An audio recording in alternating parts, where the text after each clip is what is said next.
guys! Welcome back to my channel. Ayan, we have new unboxing today about wireless charger. Okay, we will review this item nga ba, very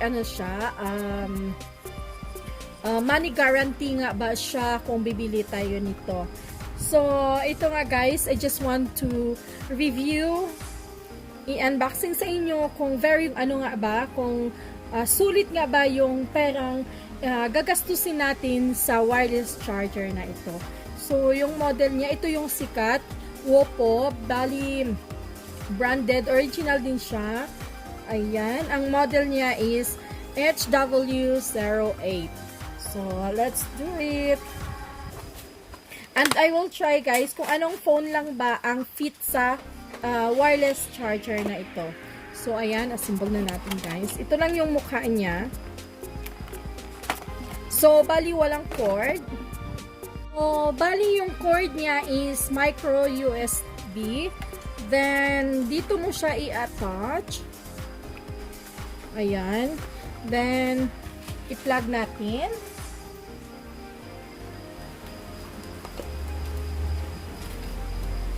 So, bali, wireless charger siya. So, wala ng cord na pwedeng i-attach sa ating phone. So, I have here Samsung S8, Samsung Galaxy S8.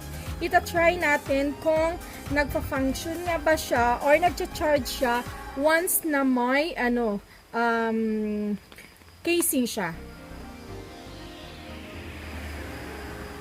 So, kung nakikita natin, nagcha-charge siya guys. Nagsa-charge siya kahit may casing yung ating phone. Another one. So, bali ang advantage nito is hindi na tayo mag-i-effort na mag-attach ng cord dito sa ating phone. So, ang nagpa-function itong wireless charger na ito sa mga iPhone 8, iPhone 10, iPhone 8 Plus. We have iPhone 8 Plus, right? So, at pataas. iPhone 8 hanggang pataas na siya sa mga latest model. Then, sa mga Samsung model naman ng mga phone from Samsung S8, Samsung S9, Note 8, S10, Note pataas. From Note 8 hanggang pataas na siya. So, let's try the iPhone 10. So, kung may kung may casing, kung magcha-charge ba kahit may casing. So, kung nakikita nyo, nagcha-charge siya. So, maganda. Ito naman, we have here iPhone S8. We have here iPhone 8. Ito ay iPhone 8. So, we will try. So, kung nakikita nyo, nagcha-charge din siya. So, kung may budget kayo, kung medyo yung pera nyo is kaya naman siya bilhin, mas maganda siya kasi. So, ang advantage ng wireless charger na ito is hindi madaling masira yung ating wireless port. Kung may problem yung inyong phone, na kung mayroon kayong mga latest phone na may problema dito sa charge sa wireless port na to, pwede kayong bumili ng wireless charger kasi magcha-charge din yung phone nyo. Fast charger din siya. Basta piliin nyo yung mga fast charger. Ayan, kung nakikita nyo, kahit may casing yung phone nyo, bali gumagana yung wireless charger.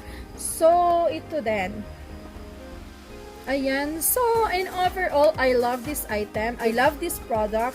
Nasa sa inyo kung gusto nyong bumili.